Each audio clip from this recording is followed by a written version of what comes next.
मैं अग्रवाल सर आपके social science का टीचर हूँ।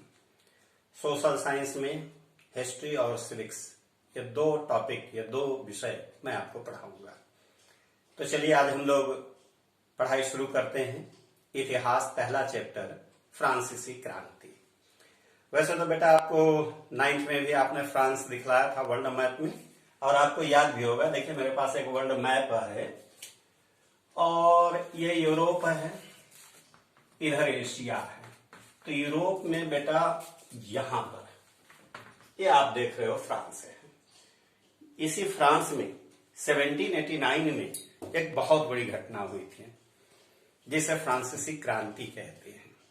यह क्रांति लुई 16वें के शासनकाल में 5 मई 1789 को हुई थी।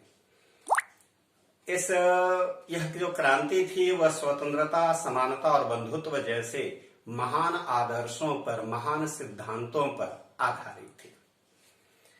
इस क्रांति के कई कारण थे।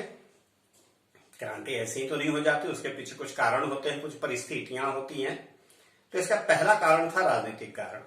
और जैसा कि अभी मैंने चर्चा किया कि क्रांति के समय फ्रांस का राजा लुई 16वां था।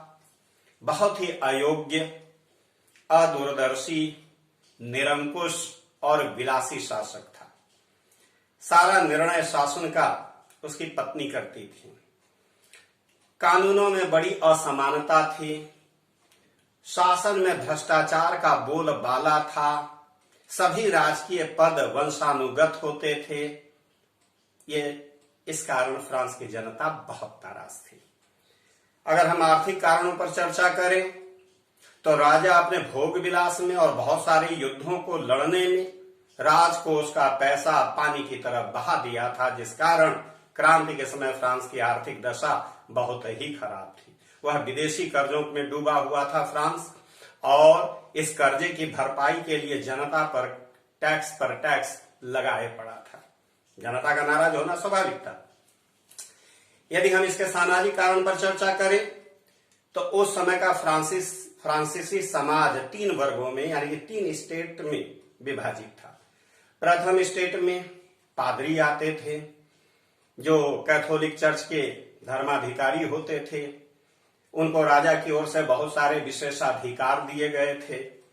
और टाइड नामक टैक्स जनता पर स्वयं भी लगाता था, जनता पर अत्याचार भी करता था, जिस कारण उसका पादरियों का नैतिक और चारित्रिक पतन हो गया था और जनता इन्हें बड़ी घृणा की दृष्टि से देखती थी। दूसरे स्टेट में राज परिवार के सदस्य, उच्चाधिकारी, सामंत, कुलीन आदि लोग आते थे। इन्हें भी राजा की ओर से बहुत सारे विशेषाधिकार मिले हुए थे। अगर हम ये कहें बेटा कि प्रथम स्टेट और दूसरे स्टेट के लोग राजा के बड़े दुलारे थे तो कोई गलत नहीं होगा। ये भी जनता पर कर लगाते थे, ये भी जनता पर अत्याचार करते थे, जिस कारण जनता इन्हें भी बड़ी घृणा की दृष्टि से देखती थी। और अगर हम तीसरे स्टेट की बात करें तो यह तीसरा स्टेट 2 भागों में विभाजित था, जिसमें पहला था मध्यम वर्ग, जो पढ़े लिखे लोगों का वर्ग था। इस वर्ग में डॉक्टर, इंजीनियर, अध्यापक, व्यापारी आदि लोग आते थे। इनके पास धन भी था, इनके पास योग्यता भी थी, लेकिन इन्हें न तो कोई राजनीतिक अधिकार मिले हुए थे और न समाज में इन्हें कोई प्रतिष्ठा प्राप्त थी। इसलिए मध्यम वर्ग के लोग बहुत नाराज थे और वे क्रांति के द्वारा फ्रांस की सड़ी गली व्यवस्था को खत्म करना चाहते थे। तृतीय स्टेट में दूसरा जो वर्ग था वह जनसाधारण वर्ग था, जिसमें किसान, मजदूर आते थे, जिनकी जनसंख्या फ्रांस में सबसे अधिक थी। लेकिन पूरे फ्रांस में सबसे ज्यादा गरीब, सबसे ज्यादा दयनीय दशा इन्हीं की थी। ये जो भी कमाते थे इन्हें अपनी आमदनी का 80% राजा को टैक्स दे देना पड़ता था। ये चारों तरफ से अत्याचार के शिकार थे। ये दिन भर कड़ी परिश्रम करने के बाद भी भूखे और नंगे थे।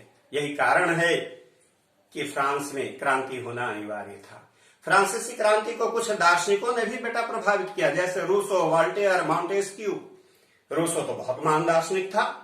उसने सामाजिक संविदा यानी कि सोशल कॉन्ट्रैक्ट नामक पुस्तक की रचना की थी और इस पुस्तक में राजा के दैवीय अधिकारों का खंडन किया था। रूसो ने बताया था कि राजा कोई ईश्वर या ईश्वर का प्रतिनिधि नहीं होता, ये आम नागरिक है, ये आम आदमी है